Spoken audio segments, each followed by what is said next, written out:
अध्याय 19। एक साल बाद लोहार दोबारा से अपने काम को करने में लग जाता है और तरुण उसी के पास आकर खड़ा हो जाता है। तुमने अभी बताया कि तुमने अपने पिता से ये काम सीखा है, तो तुम्हारे पिता से तुमने आखिर क्या सीखा है? लोहार तरुण से पूछता है। मैंने अपने पिता से लोहारी करना सीखा है। आपको बेशक मैं देखने में छोटा लग रहा हूं, लेकिन मैं बहुत ताकतवर हूं। लोहारी करना मेरे लिए कोई परेशानी का काम नहीं है, तरुण झट से जोश से भरकर बताता है। तरुण की बात सुनकर लोहार तरुण पर बड़ी जोर से हंसता है। सुना भाइयों, हमारा नया साथी कह रहा है कि वो लोहारी कर सकता है। ये सुनकर अब बाकी सब भी बड़ी जोर जोर से तरुण के ऊपर हंसने लग जाते हैं। इस सब से तरुण को भी थोड़ा गुस्सा आने लगता है, पर वो अपने गुस्से पर कंट्रोल कर लेता है। अगर आपको मुझ पर भरोसा नहीं हो रहा तो मुझे एक बार कोशिश करने दीजिए, तरुण सख्त होकर कहता है। इतना सुनते ही लोहार अपना वो भारी हथौड़ा नीचे गिरा देता है और उसके ऐसा करते ही सब चुप हो जाते हैं। बच्चे, अगर तुमने इस हथौड़े को भी उठा लिया तो मुझे तुम पर भरोसा हो जाएगा, नहीं तो चुपचाप यहां से अब चले जाना। तो बताओ, इसके बारे में तुम्हारा क्या ख्याल है? लोहार तरुण से सख्त होकर कहता है। ठीक है, मुझे मंजूर है, तरुण जवाब देता है। अब तरुण आगे बढ़ता है और लोहार की एक कैंची की तरह की टूल को उठाकर उससे गर्म लोहे को पकड़कर उठा लेता है और लोहार से कहता है, आप इस गर्म लोहे के टुकड़े की इंप्योरिटी दूर करने की कोशिश कर रहे हो? सही कहा। इस पर लोहार हां में अपनी गर्दन हिला देता है। इसके बाद तरुण सीधा उस लोहे के टुकड़े को पकड़कर दोबारा से भट्टी में डाल देता है और भट्टी में हवा पंप करने वाले आदमी से कहता है, इसमें और तेज हवा पंप करो, भट्टी अभी ज्यादा गर्म नहीं है। तरुण के मुंह से यह सुनकर वो आदमी लोहार की तरफ देखता है और लोहार उसे करने के लिए इशारा कर देता है। इसके बाद वो आदमी भट्टी में और तेज पंप करने आग को बढ़ा देता है और भट्टी और भी ज्यादा गर्म होने लगती है। तरुण भट्टी में देखता हुआ उन सभी बातों को याद करने लगता है जो उसके पिता ने उसे सिखाई थी। उसके पिता ने जिन जिन तकनीकों का इस्तेमाल करके तरुण को हथौड़ा अच्छे से चलाना सिखाया था, वो सभी तरुण के याद आना शुरू हो जाती है। थोड़ी देर में ही वो लोहे का टुकड़ा पूरा गर्म हो जाता है और तरुण उस कैंची जैसी चीज से लोहे को भट्टी से निकालकर लोहे को पीटने की जगह पर रख लेता है और अपने पास रखे उस बड़े से हथौड़े को पकड़कर एक झटके में उठा लेता है। ये देखकर लोहार और उसके सभी साथी चौंक जाते हैं और लोहार चौंक कर कहता है, तुमने इसे एक बार में ही उठा लिया? तुम शक्तिशाली हो और अब मुझे सच में यकीन हो गया कि तुम एक लोहार के ही बेटे हो। पर अब तरुण उसकी बातों पर बिल्कुल भी ध्यान नहीं देता और उस टुकड़े पर दो जोरदार चोट मारता है। उसकी इतनी ताकत के साथ वो चोट मारी थी कि वहां जमीन हिलने लगती है और सभी हड़बड़ा जाते हैं। तरुण अब बिना रुके लगातार इधर और उधर से उस टुकड़े पर चोट मारे जा रहा था और ये देखकर लोहार और उसके साथियों का सिर चकरा जाता है। लोहार तरुण की उस स्किल को देखकर चौंक कर खुद से कहता है, क्या ये लगातार हथौड़ा चलाने की स्किल है? सबसे ताकतवर लगातार हथौड़ा चलाने की स्किल। तरुण अपने उस लगातार वार से कुछ ही छोटों में उस लोहे के टुकड़े को पीट पीट कर बहुत पतला कर देता है और फिर हथौड़ा नीचे रखकर मुड़कर सबकी तरफ देखता है। वहां सबके होश उड़े पड़े थे और वो सभी काफी ज्यादा हैरानी में थे। ये देखकर तरुण उनसे पूछता है, क्या हुआ? आप सब इतने हैरान क्यों लग रहे हैं? हथौड़ा चलाने की रैंडम स्किल को लगातार हथौड़ा चलाने की स्किल भी कहते हैं। यह स्किल एक लोहार की पावर को अच्छे से छोड़ती है। मैंने सुना है कि सबसे ताकतवर लगातार 41 बार हथौड़े को चलाने वाली स्किल है। इससे किसी भी धातु के टुकड़े को सीधा शेप दिया जा सकता है। यह स्किल किसी भी धातु की इंप्योरिटी को दूर करने के लिए सबसे अच्छी है। मुझे लगा था कि यह स्किल कहीं गुम हो गई है, पर आज इसे देखकर काफी ज्यादा खुशी हो रही है, लोहार बताते हुए खुश होकर कहता है। लोहार के बाकी सभी साथी भी उसकी बातों को गौर से खड़े होकर सुन रहे थे और पीछे एक गली में एक आदमी लबादा ओढ़े हुए छुपकर उनकी सारी बातों को सुन रहा था। तरुण को कुछ शक होता है और वो पीछे मुड़कर गली की तरफ देखता है, पर वहां तब उसे कोई भी दिखाई नहीं देता। वो आदमी तब तक वहां से जा चुका था। तरुण को अब उसकी नौकरी मिल चुकी थी और अब वो वापस स्कूल आ जाता है। उसे ऐसे ही पूरे 1 साल बीत जाती है और वो अपनी पोटली अपनी पीठ पर बांधकर जिया के साथ जंगल से होता हुआ जा रहा था। तरुण हमें अभी तुम्हारे घर पर पहुंचने में और कितनी देर लगने वाली है? जिया चलते हुए परेशान होकर कहती है। बस जल्दी ही पहुंचने वाले हैं, तरुण जवाब देता है। मेरा परिवार गरीब है तो हमारे पास तुम्हें अच्छा खिलाने के लिए कुछ नहीं होगा। तरुण आगे जिया को समझाकर कहता है। कोई बात नहीं, जिया जवाब देती है। मेरे पिता एक बहुत बुरे इंसान हैं। तरुण दोबारा से कहता है। मुझे कोई दिक्कत नहीं है क्योंकि मैं अच्छी बनकर रहूंगी, जिया जवाब देती है। हां, आशा करता हूं, तरुण धीमे से कहता है। क्या तुम नहीं चाहते कि मैं तुम्हारे साथ तुम्हारे घर आऊं? जिया नाराज होकर पूछती है। अरे नहीं, मेरा वो मतलब बिल्कुल नहीं था, तरुण समझाकर कहता है। ठीक है, तो फिर मुझे अब कोई परेशानी नहीं है, जिया खुश होकर कहती है और तरुण के साथ आगे चलने लगती है। थोड़ी ही देर में तरुण जिया को लेकर अपने घर के पास पहुंच जाता है और बताते हुए कहता है। लो, आ गया मेरा घर। ओह, तो ये तुम्हारा घर है, अच्छा दिखाई दे रहा है, जिया कहती है। तो सारा तुम्हें सच में ये अच्छा दिखाई दे रहा है ना? तरुण पूछता है। हां, और क्या, इसमें भला क्या खराबी है? जिया बताती है। चलो, ये तो अच्छी बात है, चलो तो आओ। तरुण इतना कहकर अपने घर की तरफ नदी के ऊपर बने उस लकड़ी के पुल को पार करके जाने लगता है और जिया भी उसके साथ उसके घर की तरफ जाने लगती है। तरुण अपने घर के दरवाजे को बाहर से खोलते हुए आवाज लगाता है। पापा, मैं घर वापस आ गया। जिया भी उसके साथ घर के अंदर घुस जाती है, पर घर के अंदर से कोई आवाज नहीं आती है। तरुण घर के अंदर फैले हुए कचरे को देखकर कहता है, ये अब भी वैसे का वैसा ही है। इसके बाद तरुण अपनी पोटली को उतारकर एक मेज पर रख देता है और फिर से आवाज लगाता है। पापा, मैं घर आ गया। पर इस बार भी अंदर से कोई जवाब नहीं आता। जिया अभी भी वहीं खड़ी हुई थी कि तरुण दूसरे कमरे की तरफ अपने पिता को देखने के लिए जाने लगता है। तभी उसके पिता के कमरे में से गांव का मुखिया निकलकर बाहर आता है और गांव के मुखिया को वहां देखकर तरुण चौंक जाता है और उनसे पूछता है। दादाजी, आप यहां? तरुण, तुम यहां अकेले वापस क्यों आए? मुखिया पूछता है। मैं अकेला नहीं आया हूं, जिया मेरे साथ आई है, तरुण जिया की तरफ इशारा करके कहता है। तभी जिया भी दौड़कर उनके पास आ जाती है और मुखिया को प्रणाम करते हुए कहती है। हेलो दादाजी। हेलो, मुखिया खुश होकर कहता है। अब तरुण मुखिया से पूछता है, दादाजी, मेरे पिता कहां हैं? इस पर मुखिया तरुण को बताते हुए कहते हैं, मैं तुम्हारे पिता को अपने साथ ले जाकर तुम्हें लेने के लिए आने वाला था, पर वो मुझे कहीं नहीं मिला, बस उसका लिखा हुआ ये पत्र मुझे मिला। मुखिया एक पत्र को तरुण की तरफ बढ़ाते हैं और तरुण उस पत्र को पकड़कर पढ़ने लग जाता है। पत्र में लिखा हुआ था, तरुण, जब तुम ये पढ़ोगे तब तक मैं यहां से जा चुका हूंगा। मुझे ढूंढने की कोशिश मत करना, क्योंकि तुम मुझे कभी भी ढूंढ नहीं पाओगे। एक पक्षी आसमान में ऊंचा तभी उड़ सकता है जब उसे पूरी तरह से स्वतंत्रता प्राप्त हो। मैं बेकार हूं और तुम्हारी मदद नहीं कर सकता। तुम्हें ही अब अपना रास्ता चुनना है। मैं अपना कुछ लेने वापस जा रहा हूं जो मुझसे ताल्लुक रखता है। मेरी चिंता मत करना, एक दिन हम दोबारा जरूर मिलेंगे। तुम बिल्कुल अपनी मां की तरह हो। मुझे पूरा भरोसा है कि तुम एक दिन अपनी मां का नाम जरूर रोशन करोगे।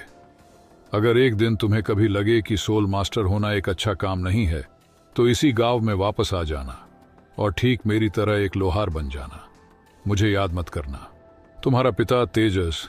ये सब पढ़कर तरुण की आंखें नम हो जाती हैं और उसके हाथ से वो पत्र वहीं जमीन पर गिर जाता है। मेरे पिता घर छोड़कर चले गए, तरुण उदास होकर कहता है। ये सुनकर जिया उसके पास आती है और नीचे पड़े हुए उस पत्र को उठाकर पढ़ती है और तरुण की तरफ उसे वापस बढ़ा देती है। तरुण उसे पकड़ लेता है और अपने आप को शांत करके मुखिया से कहता है, इसके लिए आपका शुक्रिया दादाजी। इतना कहकर तरुण पीछे मेज के पास चला जाता है और उसको उदास देखकर मुखिया भी थोड़ा उदास हो जाता है और वो बेचारा बिना कुछ कहे अपनी लाठी का सहारा लेकर वहां से चला जाता है। आखिर क्यों छोड़ गए तरुण के पापा उसे? क्या तरुण उन्हें ढूंढ पाएगा? जानने के लिए सुनिए अगला अध्याय सिर्फ और सिर्फ इसी चैनल पर। अध्याय 20 लबादे वाला आदमी नॉर्डिंग स्कूल। मास्टर अपने कमरे में बैठकर किताब पढ़ रहे थे और मन ही मन तरुण को याद करते हुए कहते हैं, तरुण इस समय अपने घर में होगा। तभी बाहर से उनके कमरे के दरवाजे को कोई खटखटाता है। मास्टर खटखटाहट की आवाज सुनकर कहते हैं, अंदर आ जाओ, दरवाजा खुला हुआ है। उनके इतना कहते ही एक लबादा ओढ़े हुए आदमी उनके कमरे में आकर कहता है, हेलो मास्टर। मास्टर अपने सामने एक हट्टे कट्टे आदमी को लबादा ओढ़े देखकर अपनी किताब बंद करके खड़े होते हैं और अपनी किताब पास के स्टूल पर रखते हुए पूछते हैं, तुम कौन? मुझे लगता है कि हमने एक दूसरे को करीब 20 सालों से नहीं देखा है। सही कहा, तुम शायद अभी मुझे पहचान नहीं पाए होगे और मैं उसके लिए तुम्हें कसूरवार नहीं ठहराऊंगा। मैं तेजस हूं। तरुण के पिता तेजस अपना लबादा उतार कर कहते हैं। तेजस तुम? मास्टर कहते हैं और ये कहते हुए उनके हाथ पांव कांपने लगते हैं। मास्टर उनकी तरफ धीरे से बढ़ते हुए कहते हैं, तुम तो एक हैमरियन हो, क्यों ना हम पुरानी बातों पर ध्यान ना दें। तेजस कहते हैं, इसका मतलब मैं सही हूं, तुम तरुण के पिता हो, पर तरुण तो घर वापस चला गया है, फिर तुम यहां क्यों हो? मास्टर पूछते हैं, सही कहा, वो घर है और इसीलिए मैं यहां तुम्हारे पास आया हूं। मुझे पता है कि तुमने उसे अपना चेला बना लिया है।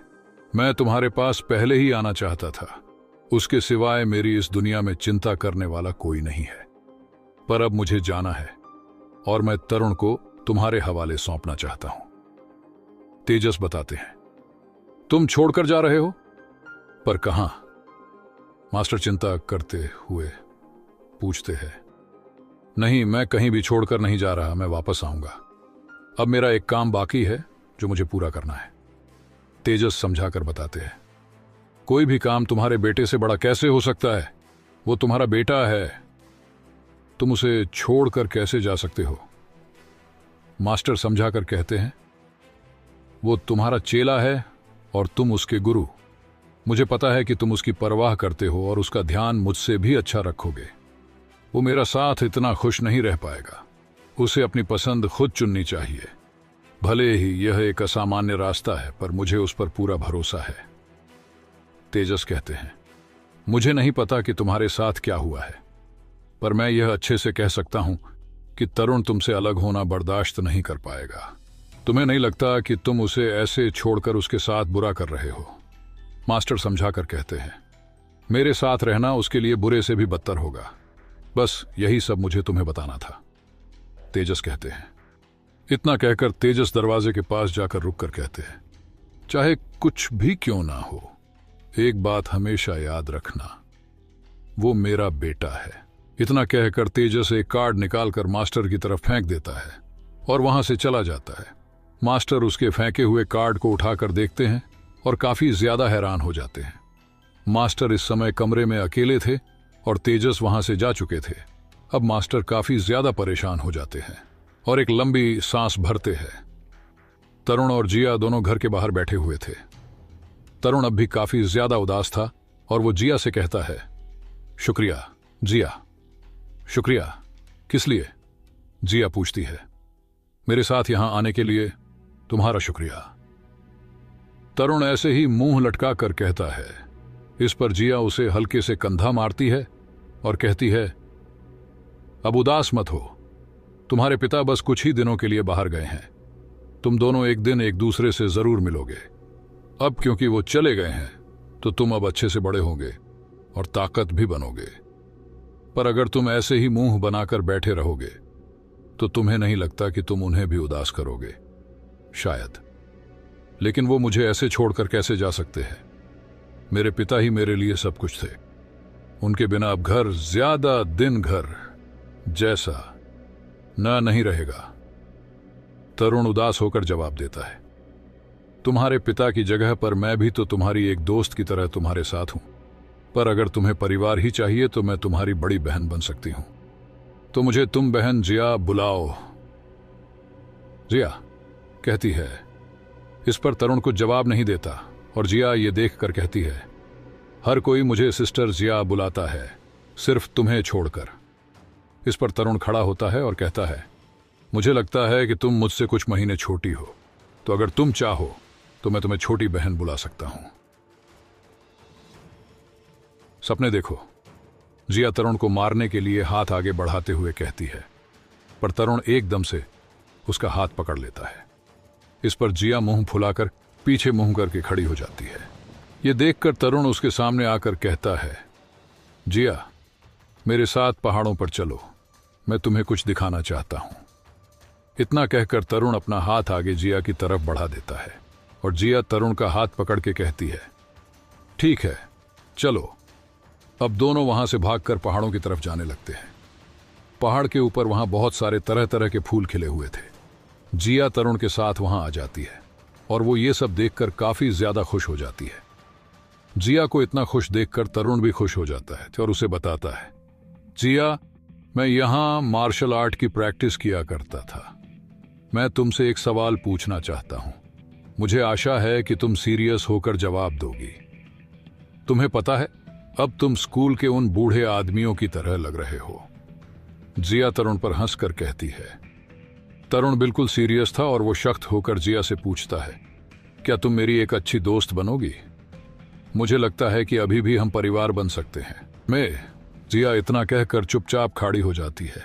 मेरे पास तुम्हें देने के लिए कुछ भी नहीं है, ना ही दौलत और ना ही पावर, लेकिन मैं तुमसे एक वादा जरूर कर सकता हूं। मैं तुम्हारी हमेशा रक्षा करूंगा। मैं तुम्हें कभी भी किसी से हर्ट नहीं होने दूंगा। तरुण सख्त होकर कहता है, अगर एक दिन बहुत सारे लोग मुझे मारना चाहेंगे और तुम भी उन्हें हरा नहीं पाओगे तो तुम क्या करोगे? जिया पूछती है, तो उन्हें सबसे पहले मुझे मारना होगा। तरुण सख्त होकर जवाब देता है, मुझे खुशी है कि मुझे तुम जैसा एक दोस्त मिला। जिया खुश होकर कहती है और तरुण के गले से लग जाती है। मुझे भी बहुत खुशी है, तरुण जवाब देता है।